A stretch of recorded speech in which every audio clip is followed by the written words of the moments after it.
Baka may nagtatanong po, bakit ginawang impyerno? Hindi para sa iyo ang impyerno. Para po kay Satanas at sa mga kampo niya. Gusto ka lang isama. Amen? Sino gusto sumama kay Satanas? Wala po, ano? Sino po gusto makipag-holding hands kay Satanas? Papuntang hell? Wala. Nakipag-break na tayo kay Satan. Amen? Dati leader natin si Satan. Sabi mo sa kabataan yan eh. Nakipag-break na ako kay Satan. Break na kami. Amen? Ka-holding hands niya na raw ngayon si Lord Jesus Christ as his leader and Savior. John 1:29, the next day, John the Baptist saw Jesus coming toward him and said, "Look, there is the Lamb of God who takes away the sin of the world." He's your Savior. Just look. Amen? At yung mga nag-look na yon, si John and Andrew, they followed the Lord Jesus Christ. And they made the Lord Jesus Christ their leader and their Savior. Praise God. The Lord Jesus is your what? Companion. Ganda po yung picture. Ano? Alam mo ba na gusto kang kaabay ng Panginoon? Pag ikaw nga napapagod, bubuhatin ka niya. Remember the footprints in the sun? Amen? Nagre-reklamo yung nanaginip. Sabi niya, bakit sa panaginip ko? Isang paa na lang. Di pa sa mga difficult moments. Sabi sa kanya ni Lord, "My son," ito ba sabi ko sa kanta? "My son, when you are, diba? Nung ikaw nahihirapan, tinagalog ko na ako, di po ba? Binuhat kita." Ay, masarap pong companion si Lord Jesus Christ. Saan natin makikita yan? Tingnan natin yung verse. Hindi mo lang siya Savior, hindi mo lang siya leader, companion mo pa. Pero tayong leader na hindi natin companion. Totoo, ha? Na hindi natin nararamdaman yung kanyang pagsisave. Tama? Di po ba? May mga leader na mas para mapaigi yung buhay mo, lalong bumagsak. Marami na ho yan, di po ba? Na pinagdaanan tayong leader ng ating bansa. Pero ito ho, ang Panginoong Hesus, makakaasa ka. Dahil companion mo siya, hindi ka niya iwanan at pababayaan man. Yung pong word, yung Emmanuel. She will give birth to a son and he will be called Emmanuel. Emmanuel is the name of the Lord Jesus Christ. Another name. Kaya po kanina nagtumugtugong bigla yung ating Christmas song dito dahil September na po. Amen. Yung first Noel. Ano po yung first Noel? Yung Noel po ay short name ni Emmanuel. Have the first Noel, the angel did say. Di ba? Yun po ay biblical song. Amen? Worship song po yan. And yun po yung Emmanuel. Doon po galing yung word na Noel. Noel. Hindi po pangalan ng kapitbahay niya yan. Yun po ay pangalan ng Panginoong Jesus. Ano pong meaning nito? God is with us. That's why, when you say Emmanuel, di ba? El is the name of God. Amen? Elohim. Yung Emmanuel is with us. Emmanuel is with us.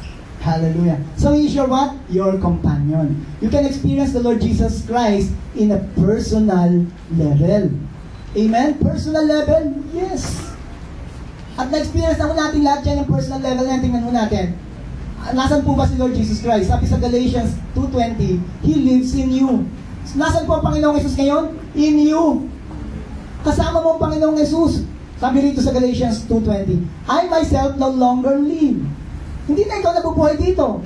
Bakit po? But Christ lives in me. Sino nabubuhay sa iyo? Ang Panginoong Jesus. So I live my life in this earthly body by trusting the leader, the Savior, the companion, the Son of God. So anong goal mo ngayon? To trust the Lord Jesus Christ. To trust Him as your leader, Savior, and compassion. Saan nabubuhay si Lord? Sabi ni Paul, Christ lives in me. Sa iyo. Kaya nga po, inimbitahan natin ng Panginoong Hesus na makialam sa buhay natin. Diba sabi natin, Panginoong Hesus, binubuksan ko aking puso, inanyahan kitang makialam sa buhay ko. Why?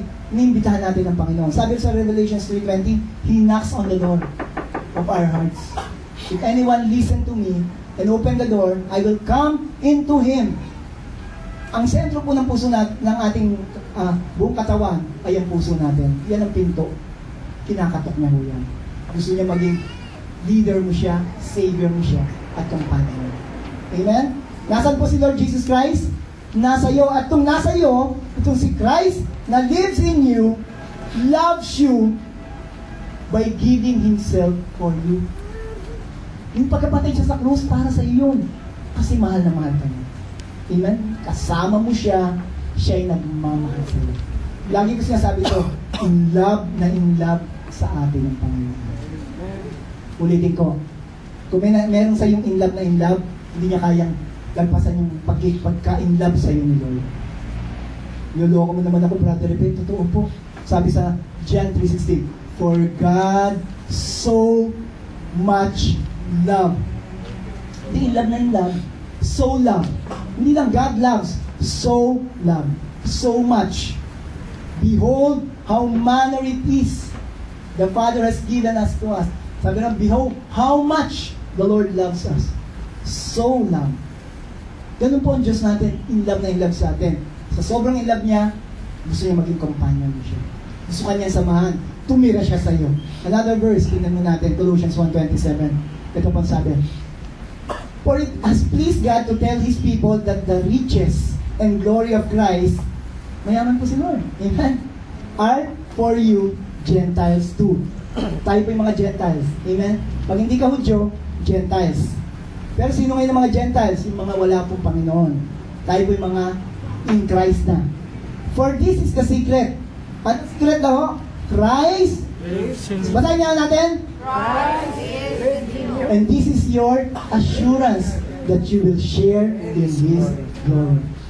Nasa iyo ang Panginoong Jesus. And you will share His glory. His glory here and His glory there.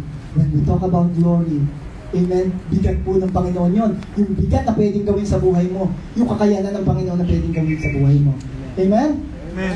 Praise God. Next, He lives in you. Ito pa sumunod. He lives in you. Ang maganda po, always. Sabi natin, always. Always. When we say Jesus, it is always. Always. Now and forever. Amen? Hebrews 13:5. Sabi rito, stay away from the love of money. Be satisfied with what you have. Why? For God has said, I will never fail you. Sino po failure dito? Failure? May failure po ba rito? Wala. Bakit? Christ lives in you. Ikaw ngayon ay victorious. Amen? Kung nagpe-fail ka paminsan-minsan, hindi sabihin ng failure ka. Amen? Kasi ang position mo, you pass. Sino nag-pass sa'yo? You pass from death to life. You pass salvation. Amen? You are saved. Amen? So hindi ka, kung nagpe-fail ka paminsan-minsan, hindi sabihin nun, failure ka na. Nagkamali ka lang, pero hindi ka na mali. Tama ka nga sa paningin ng Panginoon. Kaya sabi rito, I will never fail you. Punta naman namin yung kayang gawin ng Panginoon. Hindi kita iwanan. Hindi kita pababayaan. I will never forsake you. Kung feeling mo, iiwanan ka ng Panginoon, sa konting pagkakamali mo, iwanan ka ng Panginoon, hindi po totoo yun. Amen? Malaking pagkakamali, Pastor Ipe, hindi pa rin totoo. Sobrang laking pagkakamali ko, hindi pa rin totoo. Hindi kayo iwanan ng Panginoon. Hindi po marunong mag-iwan ng Panginoon.